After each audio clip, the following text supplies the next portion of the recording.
Bismillahirrahmanirrahim. Assalamualaikum warahmatullahi wabarakatuh. Kembali lagi bersama saya di channel Diners. Pada video kali ini akan memberikan informasi tentang kista Bartholin, karena di komentar TikTok banyak sekali yang mempertanyakan juga ya,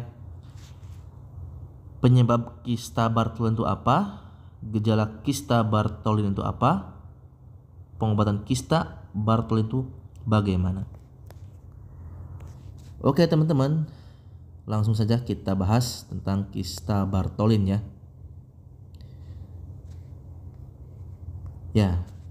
Kista Bartholin itu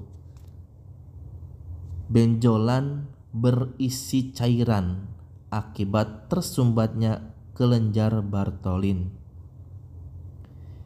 Kista Bartholin umumnya berukuran kecil dan tidak menimbulkan rasa sakit. Meski demikian, jika cairan di dalam kista Bartholin terinfeksi, maka akan terjadi abses atau penumpukan darah. Ya. Jadi teman-teman, inilah kistanya tuh ini. Ya. Kecil nih. Situ teman-teman ya. Ini adalah gambar dari punyanya perempuan ya, makanya hati-hati nih yang perempuan ya. Oke, itu ya, lokasinya di situ, lokasinya di dekat-dekat situ ya, di sini lokasinya nih, kecil kista Bartholin.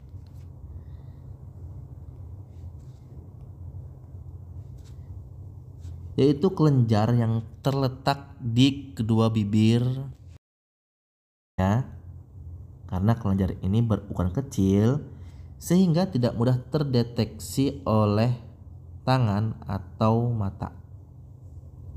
Fungsinya itu adalah mengeluarkan cairan atau pelumas ya ketika sedang berhubungan ya.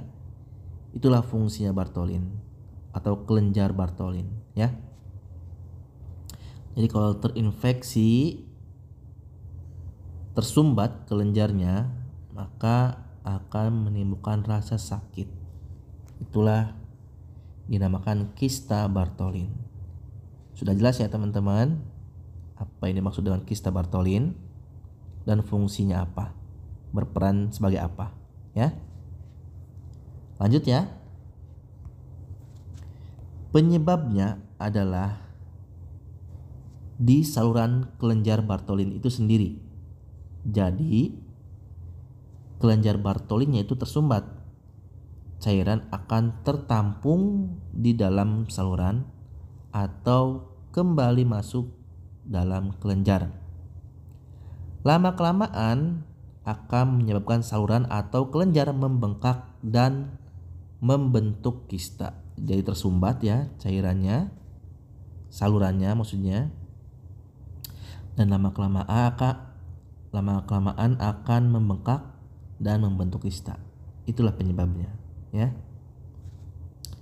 Tapi belum diketahui pasti ya penyebab tersalurnya saluran kelenjar Bartholin. Tapi dalam kondisi tertentu seperti luka, cedera, iritasi yang berulang dan operasi pada bagian itu bisa meningkatkan resiko tersumbatnya kelenjar Bartholin ya. Nah, pada beberapa kasus kista ini juga berkaitan dengan infeksi menular IMS ya, yaitu gonore dan chlamydia. Selain itu, infeksi Escherichia coli juga sering dikaitkan dengan munculnya kista ini atau kista Bartholin. Kista Bartholin bisa terjadi pada semua kelompok usia nih teman-teman. Jadi pada wanita itu usia 20 sampai 30 tahun yang aktif secara berhubungan ya. Kista ini jarang terjadi pada wanita setelah menopause karena kelenjar setelah menopause itu menyusut ya. Kalau sudah menopause itu menyusut kelenjarnya ya. Nah, gejalanya itu adalah jarang sekali menimbulkan gejala. Gejala baru akan muncul jika kista memang cukup besar. Namun, secara umum, sumbatan pada kelenjar Bartholin dapat menimbulkan gejala berupa benjolan kecil yang tidak terasa sakit. Pada umumnya terjadi hanya pada salah satu bibir si punyanya perempuan, ya. Kemerahan dan pembengkakan di sisi bibirnya juga. Rasa tidak nyaman ketika berjalan, duduk atau berhubungan, ya. Itu umumnya gejala berupa yang tadi saya sebutkan, ya. Jika kista mengalami infeksi dan berkembang menjadi abses atau nanah, akan muncul beberapa gejala seperti terasa nyeri dan lunak, terlihat membengkak bagian itu, dan demam, ya. Kalau sudah ada abses atau nanah, itu akan terasa nyeri, membengkak, ada benjolan dan demam. Kapan sih harus ke dokter? Ya, lakukan pemeriksaan ke dokter jika timbul benjolan di sekitar bagian itu, ya. Pemeriksaan bertujuan untuk mengetahui penyebab benjolan dan mendeteksi sedini mungkin jika ada kondisi yang lebih serius. Segera ke dokter jika benjolan timbul saat Anda berusia lebih dari 40 tahun. Meski cukup langka, kondisi ini dapat menandakan penyakit atau kondisi lain yang lebih serius seperti kanker, ya. Itu karena menopause.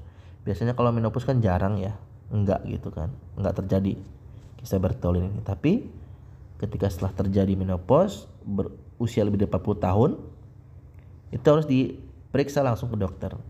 Karena menandakan penyakit ini serius, ya. Seperti kanker.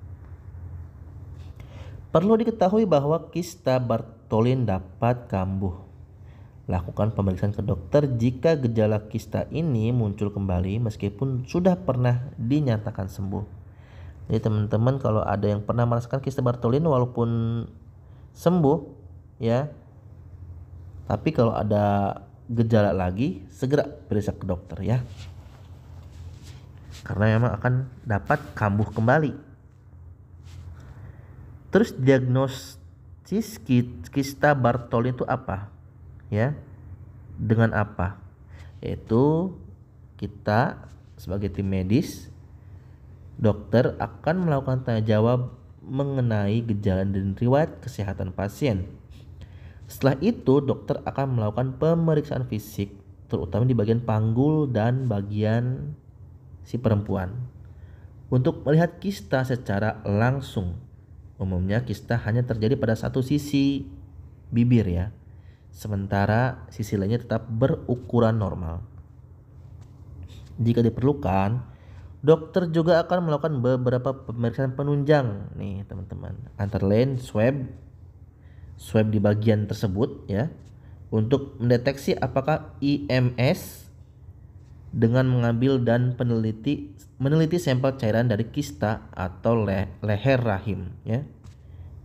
Yang kedua adalah biopsi untuk mendeteksi sel-sel abnormal termasuk sel kanker dengan mengambil sampel jaringan kelenjar Bartholin. Jadi ada dua nih, ya, yang diperlukan oleh tim medis atau dokter, ya, sebagai pemeriksaan penunjang. Pertama itu swab dan biopsi. Sudah paham teman-teman untuk mendiagnosa kista Bartholin itu seperti apa, ya? Terus pengobatannya itu apa sih, ya? Jadi pengobatan itu disesuaikan dengan ukuran kista dan gejala yang muncul. Kista yang kecil yang tidak menimbulkan gejala biasanya tidak memerlukan penanganan dan dapat sembuh dengan sendirinya. Sebaliknya, kista membutuhkan pengobatan lebih lanjut jika menimbulkan gejala atau mengalami infeksi dan berkembang menjadi abses atau nanah. Nah, berikut inilah pengobatan yang dapat dilakukan, ya teman-teman. Pertama itu berendam di air hangat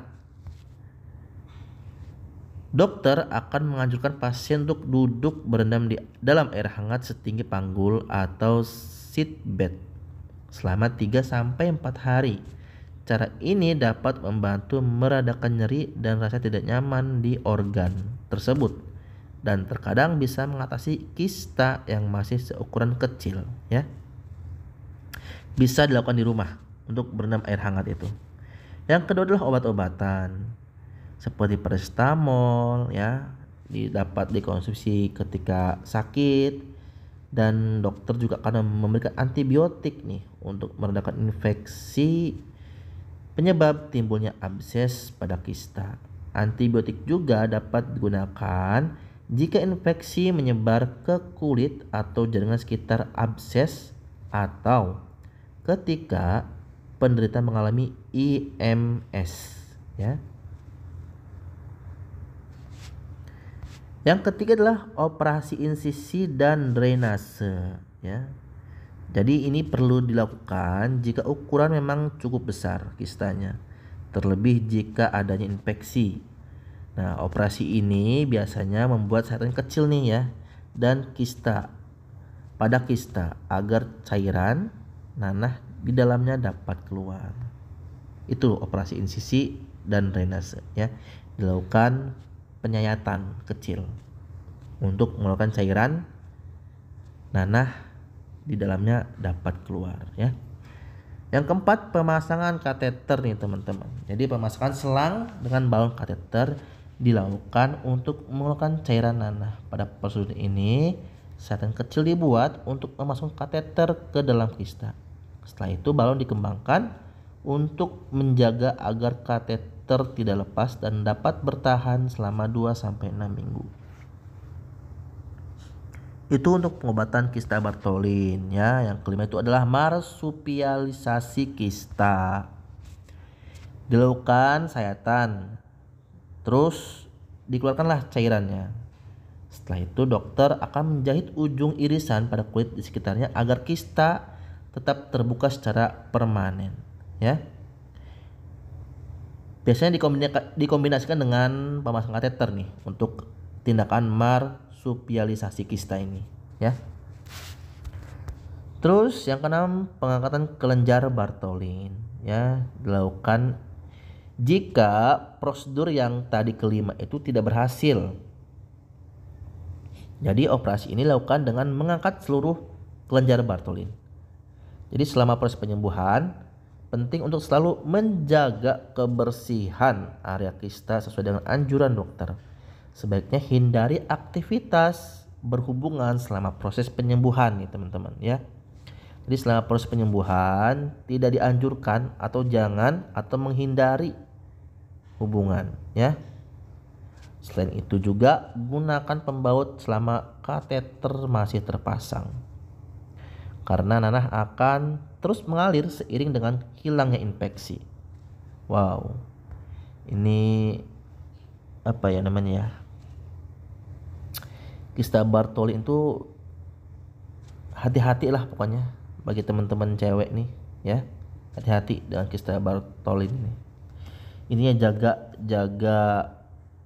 diri, ya. Jaga kesehatan, ya, agar terhindar dari kista Bartholin. Nah, apa sih komplikasinya? Bisa juga disebabkan, ya, kambuhnya kista atau infeksi, ya. Jika tidak ditangani, infeksi bisa masuk ke dalam aliran darah dan menyebar ke seluruh tubuh sehingga menyebabkan sepsis. Tahu kan sepsis, ya? Tapi bagaimanapun ini jarang terjadi, ya. Dan semoga nggak terjadi. Terus apa sih pencegahannya teman-teman, ya? Karena emang penyebabnya juga belum diketahui secara pasti, ya, dan kista Bartholin itu memang sulit dicegah. Tetapi ada beberapa cara agar dapat menurunkan resiko terjadinya abses infeksi, ya. Pertama, jaga kebersihan seperti yang saya katakan tadi. Jaga kebersihan punya teman-teman cewek nih, ya.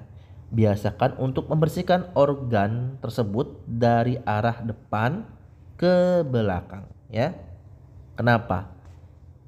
dari depan ke belakang. Nah, itu pertanyaan teman-teman. Pasti udah tahu lah ya. Hindari memakai pakaian dalam dan celana yang terlalu ketat atau berbahan kasar. Gunakan alat pengaman saat berhubungan untuk mencegah IMS ya. Gitu teman-teman. Oke? Apakah ada pertanyaan? Selebihnya bisa di kolom komentar ya untuk pertanyaan tentang Kista Bartholin. Semoga informasi ini bermanfaat buat teman-teman. Kalau teman-teman suka bisa like ya, share, comment, and subscribe. Dan follow TikTok saya ya. Terima kasih. Semoga teman-teman selalu sehat. Assalamualaikum warahmatullahi wabarakatuh.